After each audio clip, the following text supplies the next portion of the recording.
शुभं करोति। त्यापेक्षा तू हे सगळं लपवून न ठेवता घरी सांगितलं असतंस तरी हे प्रकरण चिघळलं नसतं किमया। मी जी चूक केली त्याबद्दल तू किमयाला का बोलतेस प्राची?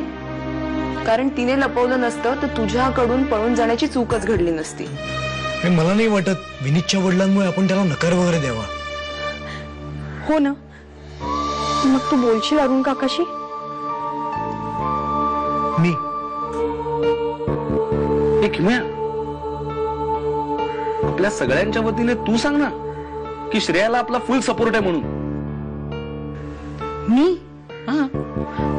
हो हो किमया, तूच सांगू शकतेस। अरे पण मोठ्यांमध्ये मी कशी बोलणार? आपण विनीतच्या वडिलांच्या बॅकग्राऊंड पेक्षा विनीतचा विचार करणं जास्त महत्वाचं आहे। चौकशी तर मी पण केली होती, आवडलाय मला तो, पण पोलीस स्टेशनला कशासाठी बोलवलं होतं? नाही, पोलीस स्टेशनला मीही जाऊन आलो। विनीतचा रेकॉर्ड क्लिअर आहे तिकडे, मलाही कळलंय ते। पण जिथे जिथे मी त्याची चौकशी केली तिथे तिथे लोक हेच म्हणतात की तो शेवटी एका खुन्याचा मुलगा आहे। कुठल्या तरी प्रकरणात बाचाबाची झाली आणि रागाच्या भरात हे सगळं घडलं असं म्हणतात। रागाच्या भरात काय किंवा सुपारी घेऊन काय, शेवटी खून हा खूनच असतो श्रीपतराव। श्रेयाच्या लग्नानंतर विनीतच्या वडिलांच्या हातून गुन्हा घडला असता तर आपण श्रेयाला घटस्फोट घ्यायला लावला असता का? आता जरी जग विनीतला गुन्हेगाराचा मुलगा म्हणून ओळखत असलं तरी श्रेयाशी लग्न झाल्यानंतर श्रीपत काकांसारखाच तो पण आपल्या शुभं करोतीचा भाग होईल ना। अरे कशाला रडतीयेस? परवानगी मिळाली आहे ना आता तुमच्या लग्नाला। पण किमया, हा दिवस मला फक्त तुझ्यामुळे बघायला मिळालाय। ज्या क्षणाची स्वप्न पाहत मी इतके दिवस जगत होते तो क्षण फक्त तुझ्यामुळे आलाय। हॅलो आकाश, किमया बोलतेय। हा कळलं मला, तुझा नंबर सेव्ड आहे माझ्याकडे। थँक्स, तू लक्षात ठेवून फोन केलास। खरं तर मीच थँक्स म्हणायला फोन केला होता।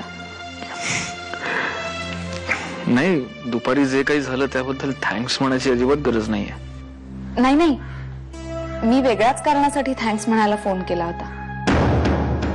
माझ्या सांगण्यावरून तू श्रेयाला लग्नाला नकार दिलास आणि म्हणूनच तिला हव्या असलेल्या तिच्या मनातल्या जोडीदाराशी तिचं आज लग्न ठरलंय।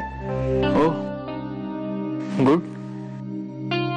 घरात कालपासून खायला काय बी नाही म्हणून रस्त्यावर गाड्या पुसायचं काम केलं। त्याचाच पैसा होता ते, आईला द्यायची होती, माझी पहिली कमाई।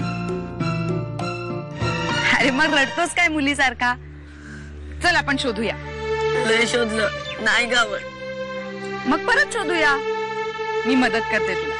चल चल चल उठ, तू तिकडे शोध, मी इकडे शोधते। जा जा पटकन। अरे हे काय तुझे 10 रुपये मिळाले ना? आईला खुश होईल। किमया, आज तू एका मुलाला त्याचं हसू परत दिलंस, पण अशी हजारो मुलं आपल्या आसपास रडत असतात। फार छोटं असतं त्यांचं मागणं, पण स्वतःच्या मुलाबाळात रमलेल्या माणसांना वेळच नाही त्यांच्याकडे बघायला। अशा मुलांना तुझ्यासारख्यांची गरज आहे। हे माझं कार्ड, तुला वेळ असेल तेव्हा भेट, कधीतरी बोलू आपण। जातो का? तुला सोडू मी कुठे? नाही नको, थँक्स, मला जवळच जायचंय, जाईन मी। Bye bye.